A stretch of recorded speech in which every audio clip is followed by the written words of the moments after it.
afternoon. Good afternoon. Welcome to the show. This is Land Cruiser Midwest, and we are streaming out of suburban Chicago, out of our studios. Yeah. We've got lots of studio. We got our studio here, and it looks like one of my cameras is not working today. How did that happen?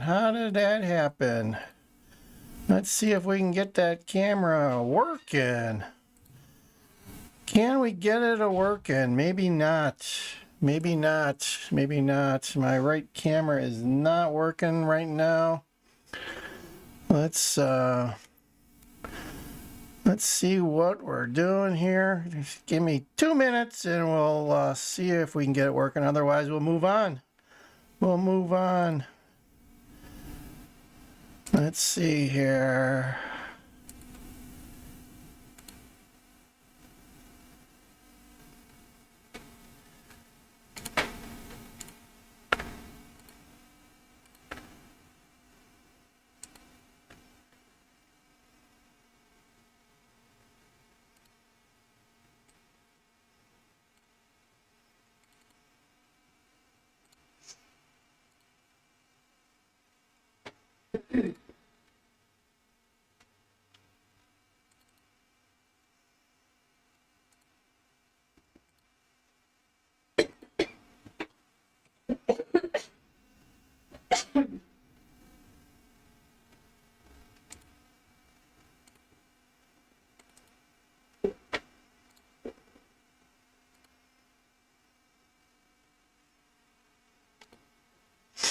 All right, so we're going to move on without that camera. We'll just go with what we got here. So today we're going to talk about the economy, specifically the Chicago economy, and one piece of that economy to let you kind of open the door, Pandora's box, and look behind how bad things are. We live in a town that has a Metro train station, a commuter train station that goes downtown for the people that work downtown, known as commuters.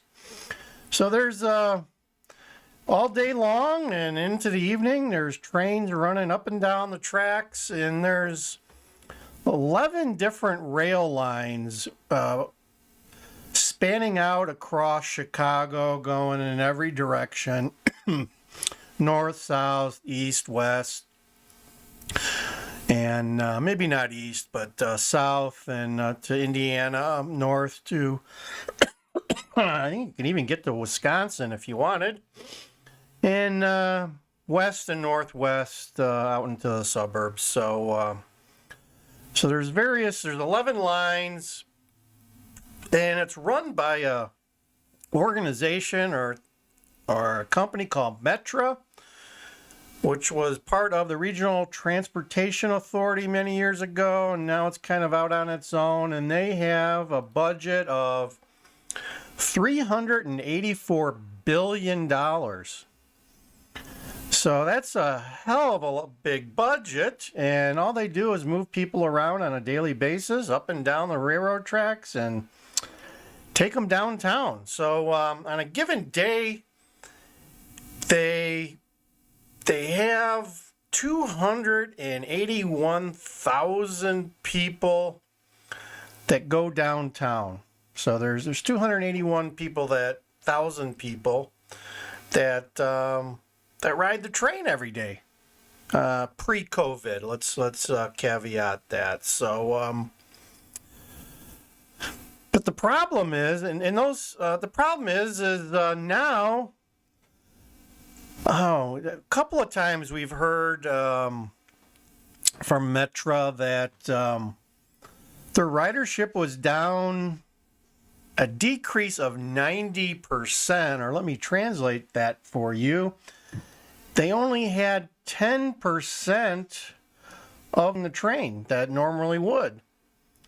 And at one point it was actually 3%. So, and now with the businesses, there's a lot of office buildings downtown that are technically closed. They're closed to employees. I've got some neighbors that used to work in like the Aon building or next to the Aon building, and those buildings are closed. You can't even get into them. The employees are all working remotely.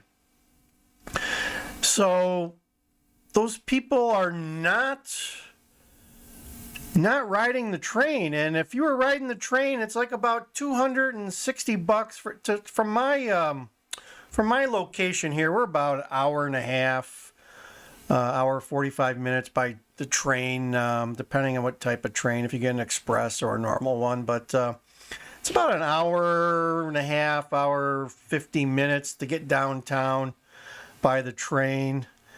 And it costs, and if you're just paying by the ride, it's like $7.50 to $8 one way. So it'd be a round trip. It'd be like $16. And then if you wanted a monthly pass, it's like $260 for a monthly pass. And then parking, if you're parking at the parking lot at your local station, is about $1.50 to $2. So that's money that flows into the economy. Okay, so another fact is, out of that $384 billion budget, 55% of that is based on ridership revenues. So the people paying the fares is going back into fund that budget. And I guess the rest of it is, funded by the federal government. The federal government's backing it up a little bit. And that's how they operate the train. Well, as you can see, so now the city is not getting those 281,000 people on a daily basis coming into downtown from all over the suburbs and the suburban area of Chicago. And those people, when they're riding the train, they're paying for parking. They're buying donuts and muffins and bagels somewhere at the train station, or once they get downtown, they're buying something. And then they're at lunchtime, they're buying lunch. And then maybe when they go home, they're probably buying, some snack or some popcorn or some little Garrett's popcorn at the train station, or who knows what, stopping in Walgreens, picking up a little drink for the ride home.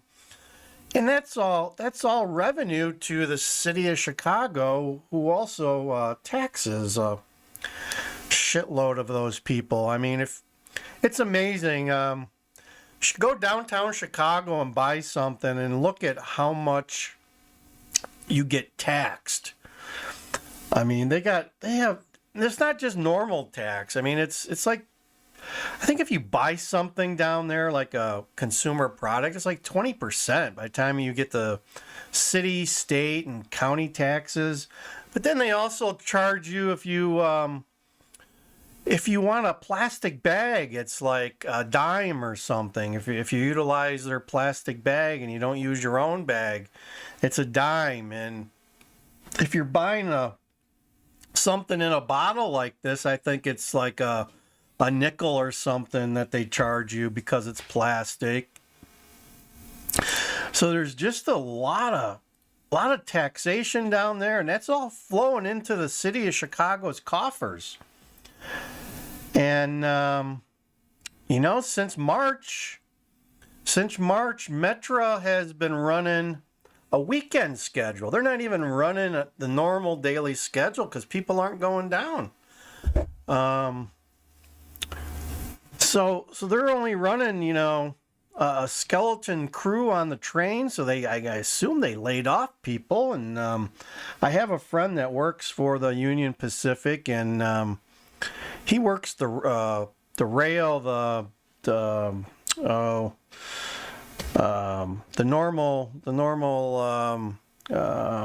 not the commuter, but he works the freight trains, and several months, and he was working for them maybe 5 to 7 years, and now he's on a furlough. So even the freight trains are experiencing a slowdown and a little bit of a delay, I guess. So the trains are having problems, and it's translating and into the city of Chicago, because all of those people that it's taking are going into the city and spending money.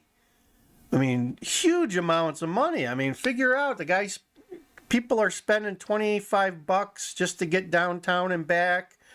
They're buying coffee, which is like depending on what kind of coffee you're buying, it could be $2 to $7. Throw in a donut, another $2.50, $3. And then you throw in lunch. My God, you're talking, downtown Chicago, carry out lunch somewhere. If you're not even sitting down, could run you $15 easy. A little sandwich shop or a pizza, personal pan pizza, gonna run you $15. So that adds up. And all those prices have taxes added on. So the city of Chicago has got to be hurting big time. And we've been going by the train station here, several other ones for months now, and in our town here, the Cary station is what they call it, on the Northwest Pacific line. And Charles, hey Charlie, what's up, buddy? Did you want to podcast with us today? Oh no, what's it all about? He says you started without me. Well, I didn't think you'd want to talk about economics with the people today, so I started. You were outside with somebody, so if you want to come on over, we'll get you a seat. So anyway, we go by the train station several times a week, and every time we go by it can hold like 600 cars. So they got 2 parking lots. On a normal day, they can hold up to like 600 cars, and they're all paying $1.50 to $2 to park. And now when you go by there's like 5 to 10 cars in the parking lot in the middle of the day when, normally it's packed. You're having a hard time finding a parking spot, or you got to park way, way, way out in the lot just to get a spot. And but now there's like nobody. I mean, there's literally 5 to 10 cars at our station, and that means that there's only 5 to 10 people going downtown on a given weekday. So if you didn't notice, in the news yesterday that the new COVID relief package, there's a big chunk of money being set aside for transportation. And I got a feeling that that's going to help plug the hole of things such as Metro. Because Chicago's not the only town that's got this predicament. The Metro is really second to New York City. I think it's called the MTA there. I don't know if like Chicago, they cut out. There's the commuter trains, and then there's the subway and the L's. They're 2 different systems. I assume that they have the same thing in New York City, where they have the commuter trains and then they have their subway system. So, I'm sure their subway, I've heard the MTA, which I believe is a subway system, is, having they're operating at a deficit because they're just not having the people aren't riding the subway because they found out that people were getting sick on the subway because they weren't cleaning them. And even if they were cleaning them, by the end of the day, you can get sick on that subway pretty easy. So So, New York's got the same issue, and any town that's got any type of public transportation is probably running into a revenue problem at this point, because people are working from home. They're not traveling to their job like they normally would, and there's a huge ripple effect to that, guys. Definitely a huge ripple effect that you just need to stop and think about it, and it makes sense. I mean, if people aren't going downtown, there's a whole lot of things that they're not spending their money on, and there's nobody getting taxes, and those taxes kind of are used to pay for all sorts of things, especially in the city of Chicago, where they're running a deficit every year. The city of Chicago cannot make enough money at this point. They're raising taxes, real estate taxes, as we speak, and I think they had, almost $1 billion hole that somehow they magically plugged that hole without letting anybody go. Originally, they were going to lay off 300 employees, but instead, I think they got some huge pressure from the unions and labor, and they decided to just, we're not going to get rid of those 300 employees that we said we would. To plug that hole, they decided just to get rid of the 1,200 open positions that have been sitting there and were funded by the taxpayers, even though there was nobody doing the job. So it's kind of like a little management game. I don't know if any of you guys work for big corporations, but one of the things you do when you get a budget or ownership of a budget is you try to make sure you get your superiors to give you more employees or help extend your budget for more resources, because if there's any cuts that come around, you can sacrifice that empty hole or that empty chair that you have sitting there that you just haven't been able to fill yet. That's kind of a little old corporate America game. So as soon as you get a budget, you try to get yourself some empty positions, because if there are any bad times ahead and anybody tries to do some budget cuts or whatever, you don't lose any of your employees, and you can keep your service level the same. You just get rid of those empty seats that haven't been filled yet, and everyone's happy. So that's how you play that game. That is how you play that game, and that's how Lori Lightfoot has successfully closed her hole, I guess, so to speak. So yeah, that's a strike.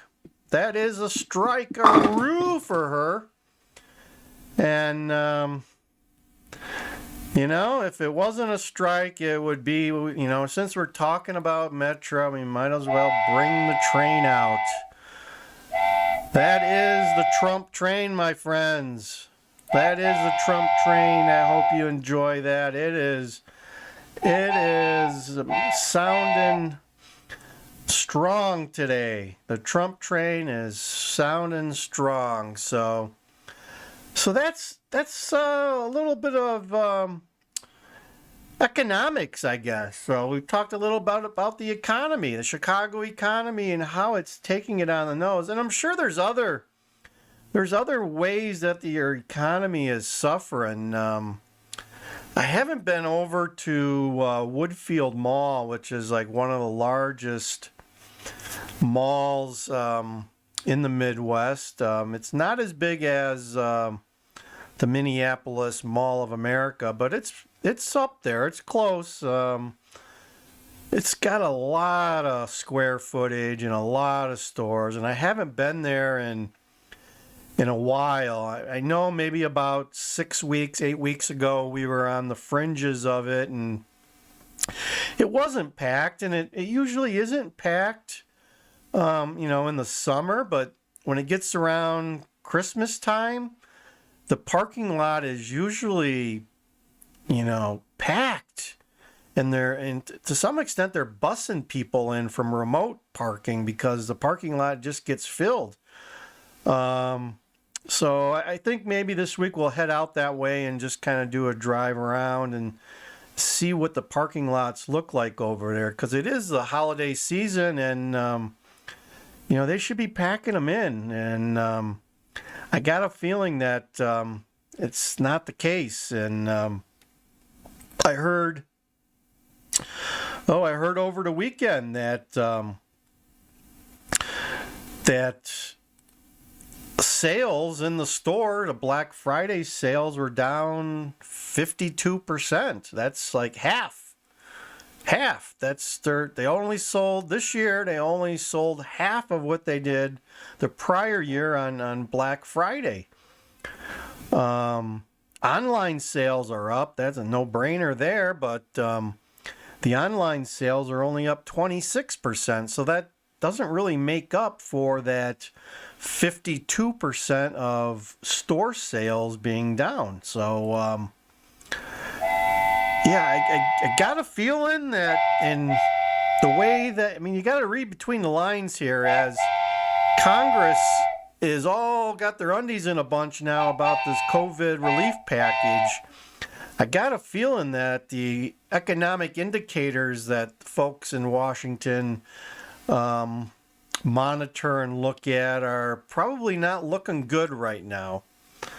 So folks are starting to get a little hot under the collar and a little worried that our economy is fading into oblivion. So, and as I think I've said in some other podcasts, is I'm expecting to see, around here within 10 miles of my house, I haven't really seen that many businesses go under.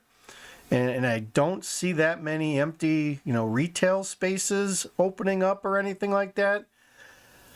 But I have a feeling after, we're right in the middle of a soft lockdown, which may turn into a hard lockdown for the pandemic.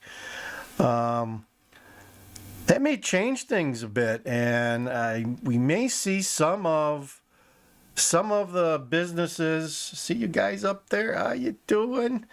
And we may see some of those businesses close up before the end of the year and just call it a day and move on to something else. But up until now with the PPP and everything, it seems like for the most part the businesses and the restaurants have been holding on here. Certainly the grocery stores are making a killing. You go into a grocery store or warehouse club, there is just people after people all over the place. So, some parts of the economy are chugging away, others just having a hard time. So, we are Land Cruiser Midwest. Don't mean to bum you guys out, but the next month to 6 weeks is going to be a tough time for our economy, and you're probably going to see a lot of things that you didn't think you were going to see. And hold on and fasten your seatbelt, because it could be a wild ride. It could certainly be a wild ride, and as the reality bubbles up to the top, and you're going to start realizing that our politicians and government don't really give us the whole story until it's too late. So, you heard it here first. You definitely heard it here first. And, when you do hear it in the media, don't say I didn't tell you so. So, that's the way that works. So we are Land Cruiser Midwest. Like, share, subscribe. Check out our channel on YouTube. And there's also, yes, the guy in the background, that is Charlie the Cat, and he has his own channel. If you go to my channel, Land Cruiser Midwest, put in the search bar up there, Land Cruiser Midwest. There's a name right there, Land Cruiser Midwest. There's a name. Put that in the search bar. should bring up our channel. If you go to like our main homepage on that channel, there's some playlists, and then there should be a playlist for the life of Charlie the cat. So so there you have it, and we're doing our daily podcast here. We got a plethora of topics that we're talking about, and I'm working on the most recent one is a bathroom rehab, a 27-year-old bathroom rehab, and we've been documenting that, and I've been doing some work on that today, and when I'm done here, I need to get back to that task and get going on it. I'm working on replacing a floor, and about halfway through, so the hard part is about to begin. We got a lot of cutting and measuring. So I think the easy part is over. Now the hard grunt work needs to be done. So I took a little break, had some lunch, and just decided to do a podcast here for you good folk out there on YouTube land. So look at our channel. We got a lot of videos out there. We try to focus on the heartland and the Midwest, Chicagoland, southern Wisconsin, Indiana, and Michigan. So this year we didn't do a lot of traveling, but next year we're hoping to get out a little bit broader and bring a lot of different places to you guys from around the Midwest, because the Midwest is a cool place. There's a lot to see, a lot to do, and lots of places to visit. So that's our goal. That's our goal, is to get you guys out there and take you somewhere. Right? Take you somewhere. There's a lot of channels that'll take you to nowhere, but we're the channel that'll take you to somewhere. So we guarantee you that. And today we're operating with just 2 cameras. I can't get my third camera to work for whatever reason. It just doesn't want to come up. I'll have to fiddle with that at some point.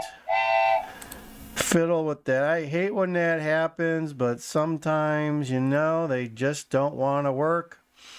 So that's what we have here today. We've got a cranky camera. The one over there, the light is on, but it just doesn't want to work. I hope it's not unplugged or something simple like that, but it's got power. It has power, so it should be okay. Make sure my stuff is on. It looks like somebody was messing with my stuff here. Somebody was messing with my stuff.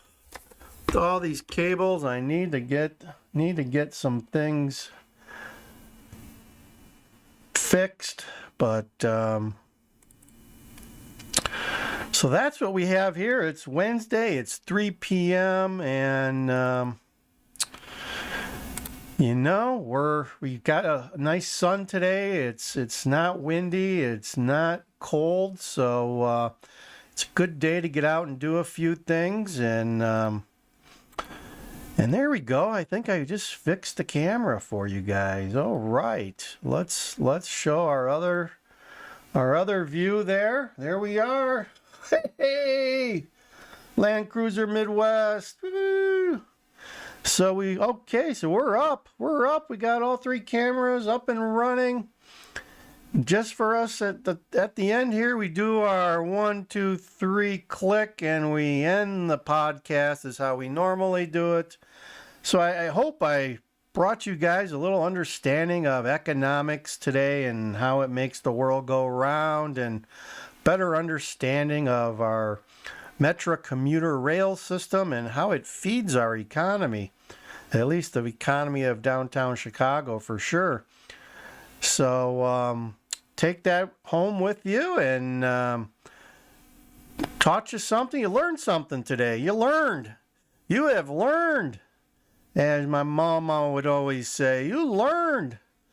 And that's for sure. So okay, so now's the time where we do the old 1, 2, 3